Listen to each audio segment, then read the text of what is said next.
Hello everyone, welcome to another Windows 10 video. My name's Ed, and in this video we're going to take a look at Task Scheduler.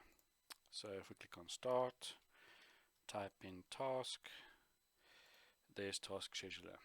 Now you may be wondering, what is Task Scheduler and why would I want to use it? Right, so Task Scheduler basically is there for you to run things. You might have reports that you want to run. You might have scripts you want to run. So maybe you want to run a script that generates a report on your machine that you need to send to whoever. That is what it's used for. Now, you'll notice that underneath here you've got quite a few tasks that actually run. You can see there's a proactive scan, there's the syspart repair, for example. What we're interested in is under the main task library, you can right click, you can import a task, which will be an XML file, or you can create a basic or a new task. So we're going to create a new task, and we're going to say test PowerShell, for example. Now you have different options. Run only when the user's logged in, run whether or not the user's logged in. So maybe you have a machine environment that has an application on a specific OS that has to run reports, and you don't want to have the user to log in first to run this, so you can specify that option. Then you can say run with the highest privileges, and obviously based on what you select here, if this was server 2016 or 2019, you would configure it for whatever version. So I'll just use Windows 10 in that example. You can change the user or group who's going to run it. Next is your trigger. Now triggers saying when you want to run it. So click on the new button. Let's say I want to run this daily, every day at 11 a.m. and I want to repeat this task every hour indefinitely. So every hour, for example, I want a report to run, or I want to report on disk space, or whatever the case is. And then you have different options to select here, and the most important one is enabled. If it's obviously disabled, it can't run, and we'll show you how to do the disable and enable it as well once we're done. So you can click OK.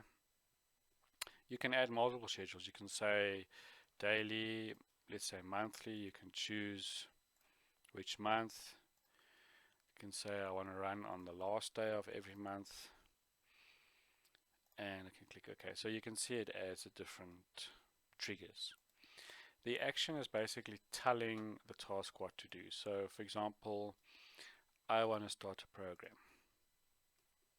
So let's go start calculator. So if we go to C drive, Windows, System 32, and we want to launch calculator.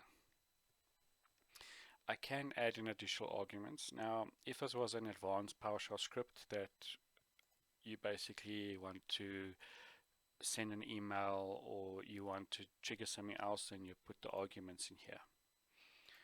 So I'm going to start calc. If I go to conditions, I can basically say if this is a laptop, then start this if it's on AC power or not. So I'm going to untick that. Can generally leave this as it is, and then here is advanced settings. Now allow tasks to be run on demand means I can right click on it and say run, which I'll show you now. And then you can specify run the task as soon as possible if the schedule's missed. So let's say the server reboots and it missed it at the time, you can tick that, and then you can obviously specify other things. Now once you click OK, it's going to ask you for the user's password. It's obviously going to run this. If the password is incorrect, it won't allow you to create a task, right? So now you can see my trigger's ready. It's going to run at the next run is at 12 o'clock to show you that which is in a minute, it should then run calculator. Right. So let's just wait for it to tick over to 12 and see if our task actually. So I specified PowerShell.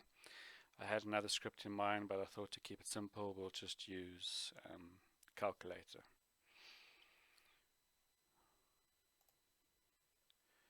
And there's 12 o'clock. If we do a refresh, you can see it says it hasn't run yet, right?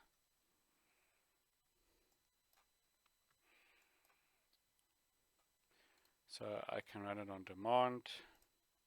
Can you see it triggered calculator? So as you can see, it's ready. It will run at 20 seconds, so we should get it shortly. That was probably the one that already ran, so you can see I can run it on demand. So that is pretty much how easy it is.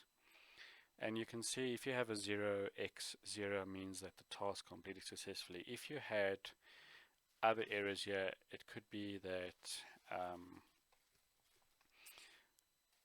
the task overran, got stuck, it's stuck in a loop, didn't finish, then it'll basically under your history, it'll then show you that it couldn't trigger the next task, which will be at 1 o'clock, because it's already running, just that you're aware. And that's pretty much how easy it is to create a task. Thank you very much for watching.